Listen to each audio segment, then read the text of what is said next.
Alright guys, I'm back. I should have had a video out months ago, but I haven't really filmed anything despite doing a lot. Mostly because, well, filming takes a lot of time, and I had some pretty tight deadlines where it didn't really allow for me to take the time to film. So I'm going to have to do more of an update video. So the first thing I did was I swapped the hitch from this car over to the wagon, because me and the wife went camping this year, and we bought this little unit. It's a leisure light trailer. They're made for a Harley Davidson. It weighs like 500 pounds, and it's a little tent trailer. It sets up like this. Insert picture here. And yeah, it's a good little time. I plan on taking that to the track when I go racing. I had things where I can just flip it open and stay at the track. It'll come in handy, and it pulls behind the cars just great because, well, it's so light. It's made for bikes. So that was cool. So I had to get ready to do that, and then that took up 2 weeks being out on holidays where I couldn't be working on that. So we also had a very, very wet spring this year, which kind of made getting this done a little bit slower, especially with the things that I was doing while the engine was out. So I did make some upgrades to make the car easier to drive, and I've tested them. I've been driving the car for like 2 weeks now. Everything works, everything's great, nothing's leaking.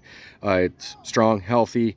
I've ran everything through everything. I've sprayed, I've tested other systems that I've put in, and everything works perfect. So we're about to head out on Miles of Mayhem tomorrow for me, but probably about a week or two ago for when you see this video. And I'll run through everything I did on this, but because the weather was so terrible, it was really hit or miss, so I had to basically use the time I had very efficiently in order to get anything done, and I actually fell about 2 or 3 weeks behind where I wanted to be getting this done. So I basically fired this up for the first time the day before we went camping.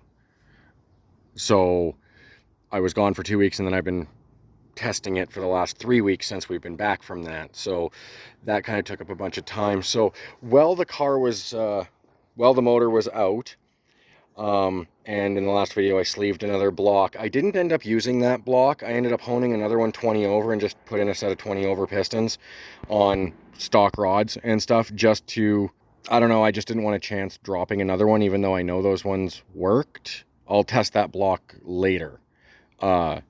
So this one's just a stock block studded. That's it. Nothing special, so nothing really like that can go wrong. And now I want to go out and, you know, drive the car. So what I did is all the coolant is now done in AN lines. All of it. That's all -16. So what I did there is I just threaded this with its ID. Its ID is pretty much already the perfect tap drill size for a -12 AN ORB fitting. So this is just an AN -12 ORB male, and it's just screwed into the head, so you can always remove it and put the stock hose back on if you want. So that's reversible. I always like doing stuff like that, so that works. And then that line just goes to there. My buddy Rusty did all my bung welding for me. Bung. And so I had to get a little creative here. This stuff isn't nearly as flexible as regular hose. So it comes off here, it has to loop around there and then go in. And then you do have to modify the ever-living hell out of your thermostat to get a -12 or a -16, or yeah, a -16 bung welded onto it.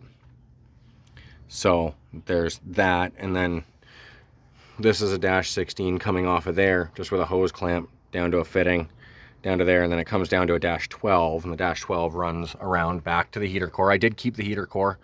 You know, last year was really rainy, and I needed my heater core to keep my window from fogging up. But yeah, all the lines back there, really hard to see. Focus. They're back there, and you know, I had to loop one around. So the most modification to do this is the intake manifold, which I modded a lot. So knocked out all of the hose barb thingies that come out, you know, PCV, that one, the one back here, even the brake booster is on AN, it's a -12. And so I tapped that hole. Most of these holes were already the tap drill size, so I didn't have to drill anything. I just ran a tap into them.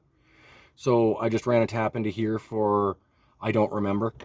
And then I believe this is a -4 to M10 1.5 is what I tapped into the hole that normal barb comes out of. The PCV now is where the nitrous goes, and this works very well. When the nitrous was over here, it had to travel a long way from the controller all the way. The controller was here. It had to travel through those lines, through there, and all the way down and through like 2 feet of intake runner. So I was always dealing with like 1.5-second delay from engaging the nitrous to the nitrous coming in. Now it comes in virtually instantly, and I have a video I'll put up. I did spray some nitrous through here while looking in the plenum with my phone, and I recorded it, so I'll show you what the spray pattern looks like. And I did get some comments. I am running a 2-step Colder iridium plug when I spray, so I already knew that. And I don't spray usually below 35 to 3800. I know they say 3, but I give it an extra 5 to 1000 before I start spraying anyway, just for safety. So to the guys that mentioned don't spray below 3 grand and all that, no, well on it. I misspoke in the last video to the one guy that said don't spray on the 2-step. I don't spray on the 2-step. What I meant was leave on nitrous, like leave on power. And that was just me trying to time the button. So basically I was trying to time it so that as I was releasing the clutch, the nitrous, I would hit the nitrous, which is next to impossible. So I've since fixed this problem by moving the nitrous closer. And now the car's a lot easier to drive and it responds a lot better. And I've been testing it and it's great. And then Kurt got in my comments and said, yeah, you probably don't need to spray it wet. We were spraying them, the 50 and 75 shots dry back in the day and not having a problem. And I looked at the AFR and yep, you can pretty much do that at wide open throttle at like 5 grand. 75 shot is like 12 on the AFR. So these injectors just dump fuel at that, I guess. I don't know. So it's a dry shot anyway. Other than that, the other thing I did to make the car easier to drive is I modified the handbrake. And as you can see, I modified it and it's not even there anymore. Like the hydraulic handbrake is gone. It's not gone, it's just relocated and differently operated. So I moved it from there back there. And what you're looking at is an air tank running to a regulator, running to a solenoid to an air cylinder. And this is all controlled by the former nitrous button on the steering wheel. So when I push the button, the cylinder activates, which locks the back brakes. As soon as I release the button on the steering wheel, the cylinder goes in the opposite direction and pulls the brakes off. This system is designed for industrial automation, and the cylinder and the solenoid are able of operating at 5 cycles per second. So it is lightning quick. Basically, that button almost acts like a trans brake. So I get on the button and I can load up and slip the clutch, and all I have to do is hold the gas at half throttle so I don't spray. And so I don't spray on the 2-step, get it up to the 2-step at half throttle, start slipping the clutch, and when the light turns the right color, release the clutch, finish releasing the clutch, release the button, and mat the gas. And I've tested and done it. It's very intuitive, and it just seems like the right thing to do, and it seemed very, very easy. So I'm hoping that we'll make some good passes out on Miles this year. That is basically everything I've done to the car so far, and I think that really simplified a lot of the interior. All right, guys, I almost forgot to film for this. We're here, Rad Torque Raceway.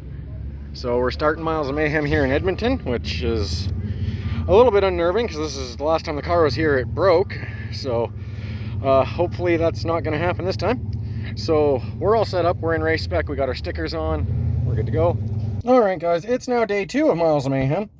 Yesterday was pretty uneventful. The track had a lot of issues off the start. Our class ran first.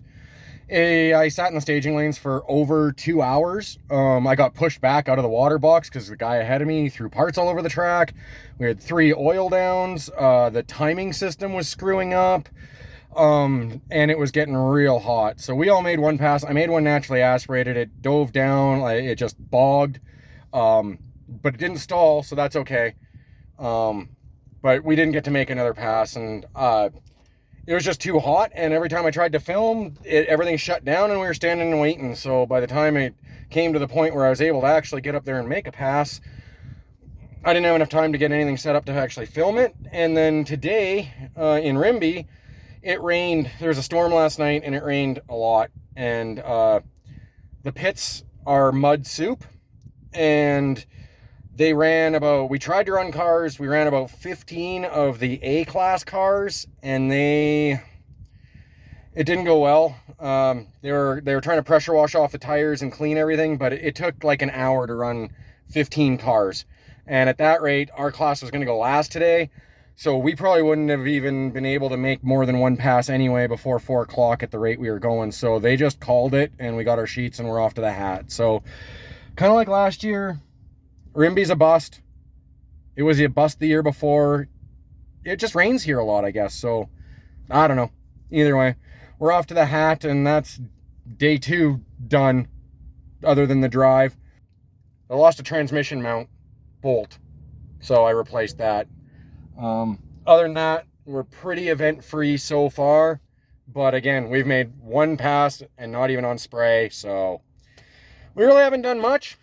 Hopefully we get better the rest of the week, and I know tomorrow is supposed to be just brutally hot down in Medicine Hat. It's supposed to be like 36 Celsius, which is like over 100 Fahrenheit, I think. Like, it's going to be hot, and I don't know if we're really going to want to sit out there and make a pile of passes. I think we might just want to get on the road, make one. I think I'll jet for a 50 right off the bat, and we'll just go.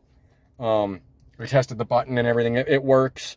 The system back there, it is kind of leaking. I got it wrapped with that. I think I'll get some, I don't know, I'll try to get some sealant in there or something to seal that up maybe today when I get to the hat. But other than that, we're rolling pretty good. Car's running good. And we're home from Miles of Mayhem. The mayhem is over for another year. And got stickers to prove it. They didn't have these ready for last year, so they handed them out to all the guys that came back and finished again. Or even if you didn't finish, but you finished last year, you'd still be able to get this sticker. They just weren't ready in time by the end of the event. And there's the one for this year. And it went fairly smoothly. I'm sorry, I didn't really have a chance to film literally any of it. I tried off the start, like I said, but it just didn't work out. The rest of the week seemed really fast-paced, like I was always kind of behind. So I never had time to set up a camera or film anything. I wish I would have, because I at least wanted to film my passes for my own viewing. But I did all right. Every pass I handed in was better than the one before. So on the first day we ran naturally aspirated, didn't get a second pass because of the problems at the track. There wouldn't have been enough time. But I think I handed in 1180 there. And then Rimbey got rained out, as I said. And then Medicine Hat, I handed in a 1050 on a 50 shot spray. And then Saskatoon was a 1002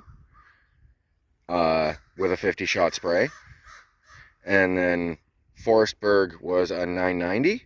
And then back at Edmonton was a 989, which is pretty close to the best I've ever ran in the 8th with the car. I think the best I've ever done is a 983. And all of those are right around the 70 mile an hour mark for the speed. So I think that's pretty much the limit of the 50 shot. I got the button all kind of figured out. So that's all good. It wasn't without its hiccups. The first thing I noticed in the pits at Rimbey was this motor mount bolt was gone. I think I lost it on the way to Edmonton, actually. Something came off my, I thought I hit a rock and it kicked up, but it might have been that bolt. So I went and I got a bolt there. But when that happened, it kind of bent the ever-living shit out of my fitting back here. So I'll need a new fitting hose end there for that, because it kind of bent it into a 150 degree. So I think I'm going to get a 120 because it has more clearance. So that happened when the motor was able to move a whole bunch. And then on the way to Medicine Hat from Rimbey, my low coolant light came on, and this fitting had just lightly came loose. I grabbed a wrench on the side of the highway, tightened it up, and I was topped up the coolant and was back on the way in like 5 minutes. Not a big deal. The next hiccup was the brake master cylinder for the rear there, it leaked, so I threw some thread tape on it and it hasn't leaked since. When I pulled up to my hotel in Saskatoon, I smelt raw fuel, and this fitting had just slightly come loose, so I just tightened it up and it hasn't leaked since. So just, you know, things rattled loose as we were going, basically. And then after that, it was pretty much problem free. It was just smooth sailing after that. Made it to Forestburg, made it to Edmonton, and made a better pass every day, which is really all I wanted to do. And I think now I've kind of hit the limit of what the 50 shot will run the car, because those are both really good passes where I was in the 980s. So I'm going to change the jet and start running 75 now and see how fast the car is and everything. So, but other than that, everything went really, really well. So that'll be the end of the video. And I do have, and I'll leave you with a video of my last pass at Edmonton. It's the only video externally of the car that we got, but here it is. And we'll see you next time.